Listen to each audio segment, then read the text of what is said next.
truly desire to reach a point where nothing and nobody can bother you again, you must understand this power does not come from kindness, or from trying to be liked, or from hoping the world will treat you fairly. Power, and the peace that comes with it, emerges from detachment. Detachment is the blade that cuts away the weakness within you, the rope that unbinds you from the opinions of others, and the armor that shields you from emotional chaos. When a man is not attached, he becomes untouchable. People cannot manipulate him with guilt, cannot seduce him with praise, and cannot ruin him with rejection. He walks through the world indifferent to the noise around him, responding only to what aligns with his purpose. The need to be liked is one of the most dangerous addictions a man can have. It turns him into a slave. He begins to adjust his words, dilute his actions, soften his strength, all for the approval of people who do not matter. He becomes predictable, emotional, and weak. Worse, he begins to depend on the illusion of peace others offer him, and he suffers the moment it is withdrawn. But the man who is detached, the man who does not need to be liked, they simply withdraw, cannot be coerced. He doesn't bend his spine to win favor. He knows that real freedom begins the moment he stops negotiating with other people's comfort. Detach yourself from the outcome. Detach yourself from praise and criticism alike. When you act, act with precision, not hope. Don't act because you want people to see your worth. Don't act because you fear being misunderstood. Act because it is necessary. Act because it serves your higher purpose. This is how you build an unbothered mind, through strategy, not emotion. Those who are easily offended, easily angered, easily pulled in 1,000 directions by every opinion, live as prisoners. They wear their hearts on their sleeves and wonder why they are constantly wounded. But a man with no expectations, a man who has no emotional reliance on others, cannot be pierced. He watches, he calculates, and he moves. But he does not crave. He does not beg. He does not plead for peace, because he already has it within the fortress of his own detachment. Detachment is not coldness for the sake of coldness. It is control.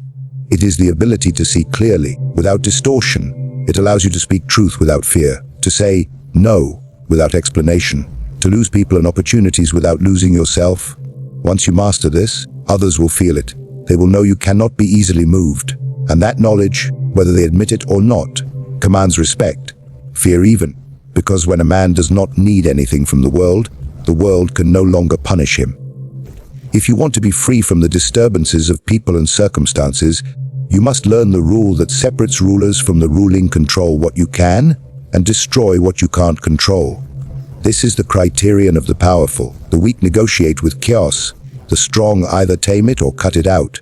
A man who wishes to be unbothered cannot coexist with forces he does not dominate. He must either bring them to heel or remove them from his path entirely. There is no peace in tolerating what threatens your focus. There is only exhaustion and slow erosion of your authority. Control begins with understanding. Know what influences you, what consumes your time, what disturbs your clarity. Is it a person? Is it a habit? Is it a weakness disguised as loyalty or compassion? Once identified, do not reason with it. Do not justify it. You must impose order. If that is impossible, you must eliminate the source. This is not cruelty, it is survival. The world is not structured to accommodate your inner balance.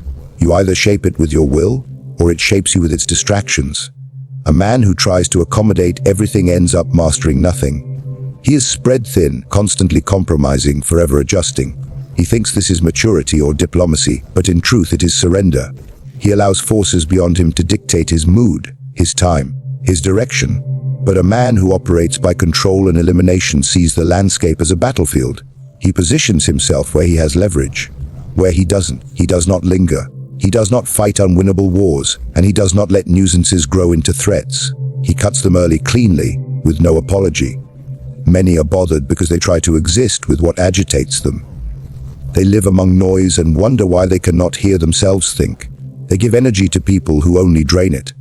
They stay in situations they cannot command, thinking patience will turn weakness into strength. But patience without strategy is decay.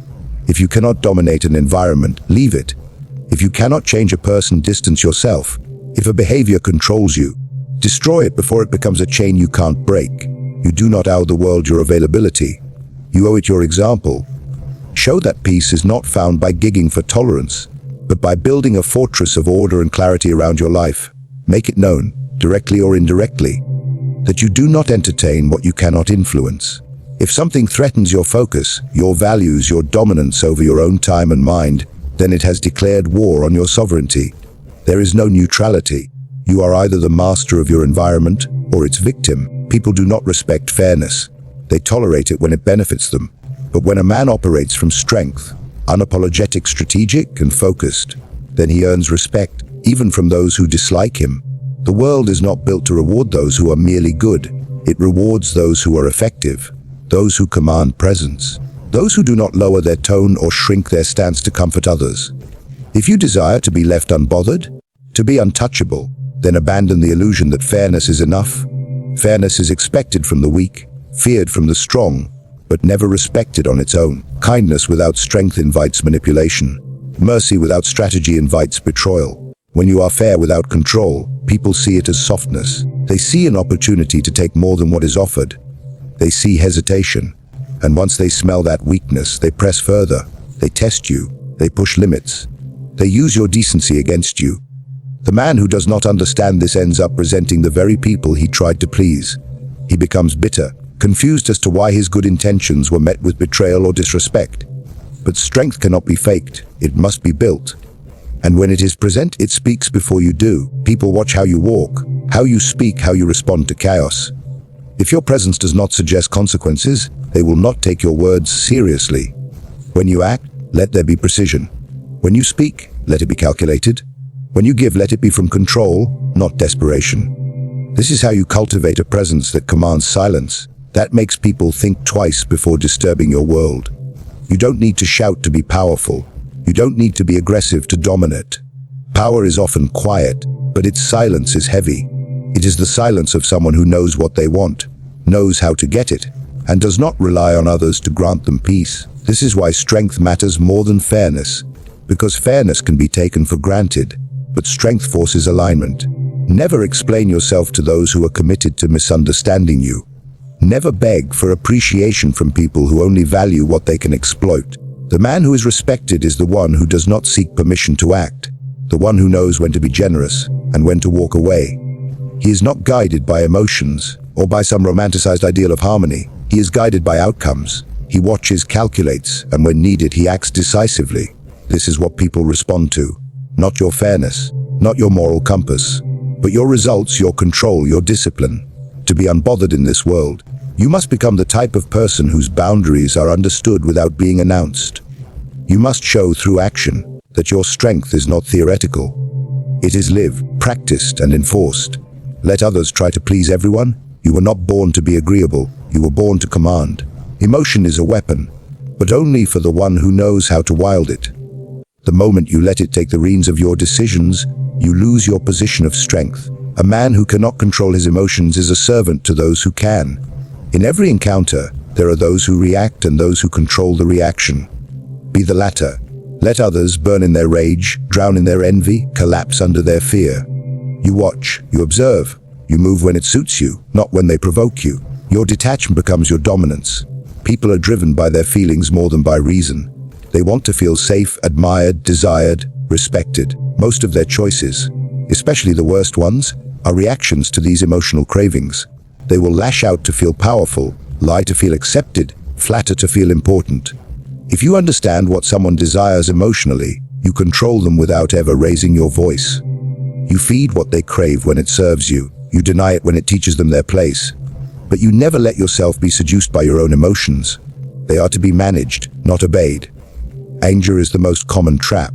It disguises itself as strength, but is merely the loud voice of a man who has already lost control. The moment you raise your voice, the moment you let someone pull you out of your center, you've surrendered your position. They now guide the interaction. You become reactive, predictable, and weak. But when you remain calm, when you do not mirror their rage or their drama, they grow confused. Their tactics fail. They are exposed. And in that silence, you gain power. This doesn't mean you don't feel.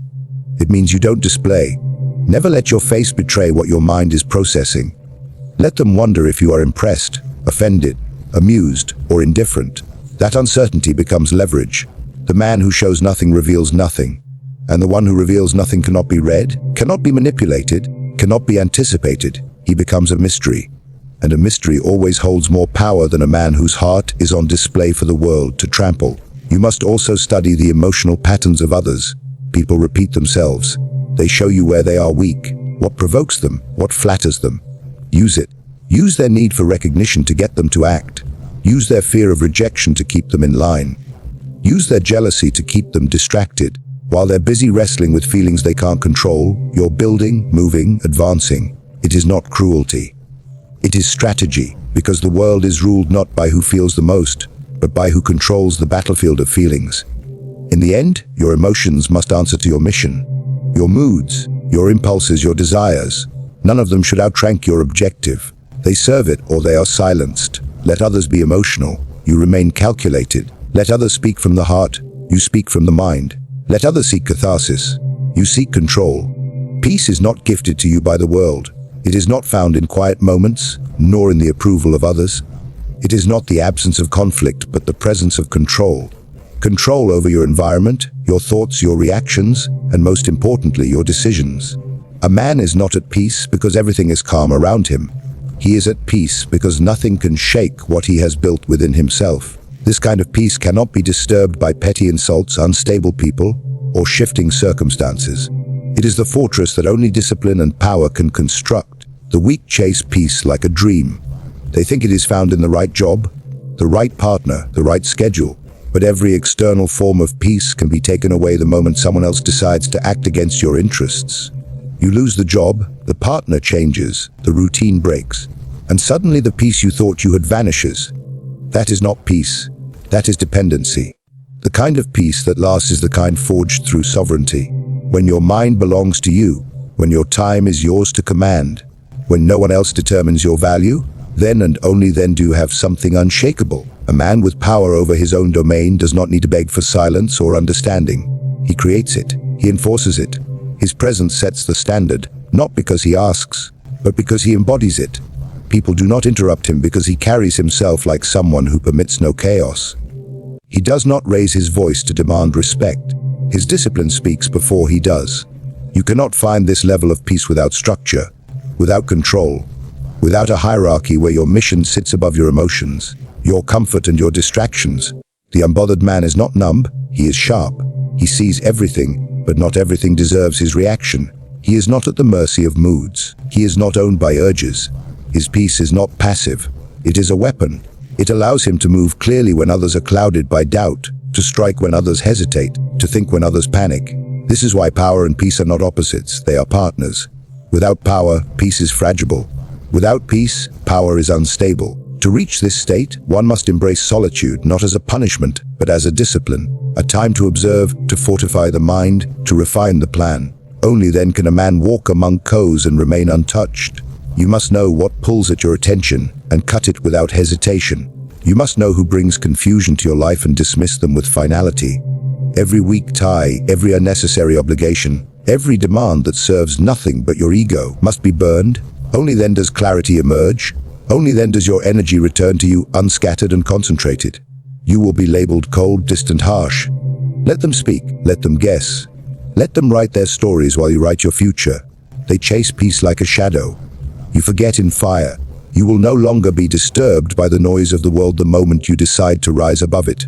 Not through kindness, not through compromise, but through absolute control. You sever the need to be understood. You detach from the powerless craving for fairness, and you master the emotions that ruin lesser men.